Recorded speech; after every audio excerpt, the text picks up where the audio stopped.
नमस्ते विद्यार्थियों, आज हम निखिलम विधि से वर्ग करना सीखेंगे। विद्यार्थियों, मैं फिर से आपको यही कहूँगा कि हमारे लिंक को आप सभी ग्रुपों में ज़रूर शेयर कीजिए, ताकि हमारे प्रदेश में जहाँ भी किसी गांव में, किसी शहर में जहाँ मान लो गणित का अध्यापक नहीं है, उस बच्चे तक हमारा लिंक पहुँचे और वो अध्ययन कर सके।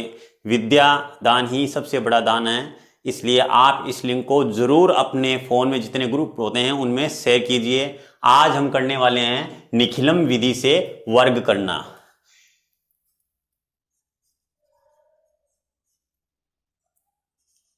निखिलम से वर्ग, निखिलम विधि से विद्यार्थियों वर्ग करेंगे तो आपको मैं पहले एक सामान्य सी जानकारी देता हूं।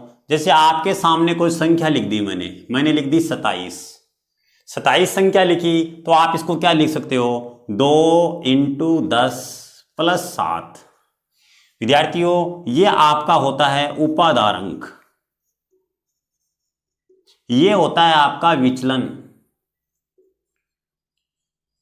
और ये होता है आपका आधार। जैसे आपके सामने लिख दिए गए 73, तो 73 लिख दिए ना, तो आपको क्या लिखना है, 7 × 10 + 3। तो ये क्या हो गया आपका, ये हो गया उपादार अंक, ये क्या है आधार, और ये क्या है विचलन। जैसे आपके सामने संख्या लिख दी गई 103, तो 1 × 100 + 0.3, तो ये एक क्या है उपादार अंक, ये क्या है आधार, और ये है विचलन। जैसे मैंने लिख दिया 225, तो 2 × 100 + 25, तो ये आपका हो गया उपादार अंक, ये आधार, और ये विचलन। ठीक है विद्यार्थियों, अभी हम एक संख्या और ले लेते हैं। जैसे मैंने संख्या ले ली 97, तो इसको मैं नेगेटिव तरीके से लिख सकता हूं, जैसे 1 × 100 और -0.3। देखो विद्यार्थियों 97, तो ये 100 से गुणा किया 100 हो गए, 3 घटाने में कितने हो गए 97, तो ये हो गया उपादार अंक, ये आधार, और यह क्या हो गया आपका विचलन। विचलन क्या हो गया -3। अभी हम एक सवाल लेते हैं आपके सामने और उसको हल करते हैं। निखिलम विधि से वर्ग, एक सवाल लेकर चलते हैं और एक सवाल करते हैं हम। तो आपका एक सवाल ले लिया, जैसे हमने ले लिया 103, सवाल ले लिया हमने 103। पहले हम इसका सूत्र लिख लेते हैं। सूत्र लिखेंगे उपादार अंक, ब्रैकेट में लिखेंगे संख्या प्लस विचलन ऑब्लिक विचलन का स्क्वायर। विद्यार्थियों सूत्र ध्यान से देखना, उपादार अंक और ब्रैकेट के अंदर क्या लिखा है, संख्या प्लस विचलन, ब्रैकेट बंद कर दिया, ऑब्लिक लगा दिया, फिर क्या लिख दिया, विचलन का स्क्वायर। अब हमारे सामने संख्या ये है, ये संख्या है, तो इसमें आप देख सकते हो, ये मैंने यहां बनाया भी था आपके सामने। तो इसका उपादार अंक क्या है, एक ही है।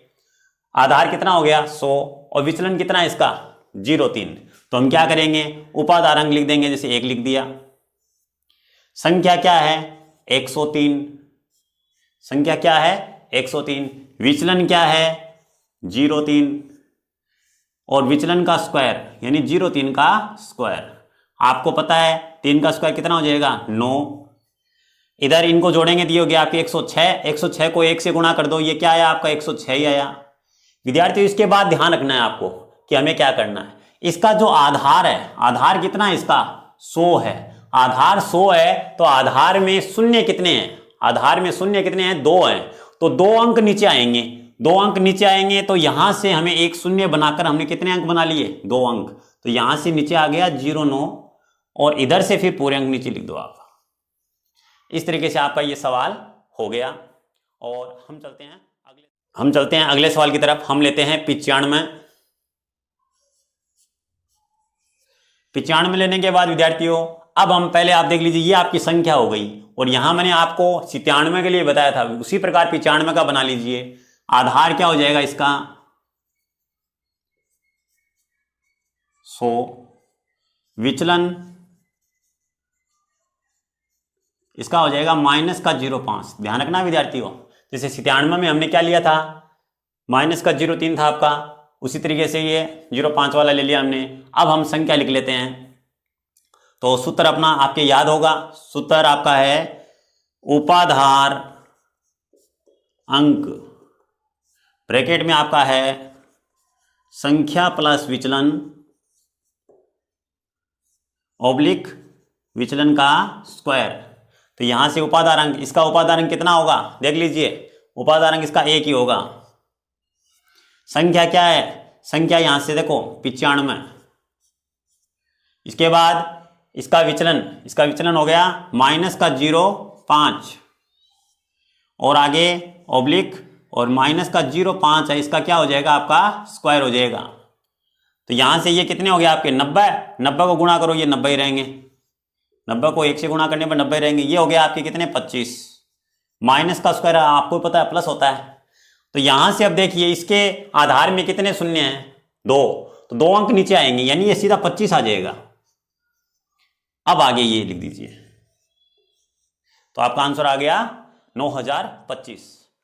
हम करते हैं एक सवाल और करते हैं, और अब सवाल ले लेते हैं हम 225 आपके सामने है, तो आप इसको बना के देखिए। इसी तरीके से आपके सामने बना हुआ है, ये लिखा है 2 × 100 और प्लस 25। तो 2 तो क्या हो गया उपाधार अंक, 100 क्या हो गया आधार, और 25 क्या हो गया यहां पर विचलन। चाहो तो आप यहां पर लिख देना आधार कितना है 100, विचलन कितना है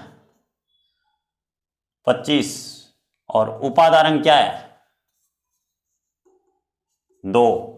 अब सूत्र प्रत्येक बार लिखना ताकि सूत्र याद हो जाए आपके। सूत्र आपका उपाधार अंक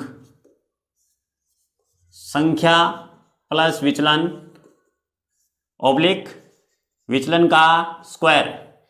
तो यहां से उपाधार अंक कितना आपका 2, संख्या क्या है 225, विचलन क्या है 25, और यहां पर 25 का क्या हो जाएगा इधर स्क्वायर हो जाएगा। 25 का स्क्वायर क्या होता है 625। यहां से ये कितने हो गए आपके 25 और 225 मिलकर कितने हो गए 250। 250 को किससे गुणा करेंगे हम, इसे करेंगे, कितने हो जाएंगे 500। ये 500 होने के बाद विद्यार्थियों ध्यान देना है, अब हमारे आधार में शून्य कितने हैं 2 है, इसलिए 2 अंक नीचे आएंगे। 2 अंक के अलावा जो भी है उसको आगे आप जोड़ दीजिए यहां पर। तो जोड़ोगे दिए कितने हो जाएंगे आपके 500 से 6 जोड़ दो, इसमें 506। तो यहां से आपका आंसर क्या आ गया इसका 50,625। विद्यार्थियों हमारे चैनल को आपको सब्सक्राइब करना है, शेयर करना है, कमेंट जरूर करना है, और एक सवाल आपको देता हूं उसका जवाब आपको कमेंट बॉक्स में जरूर देना है। आपका सवाल है 204 का स्क्वायर क्या होगा, यह आपको कमेंट बॉक्स में करके जरूर बताना है। धन्यवाद।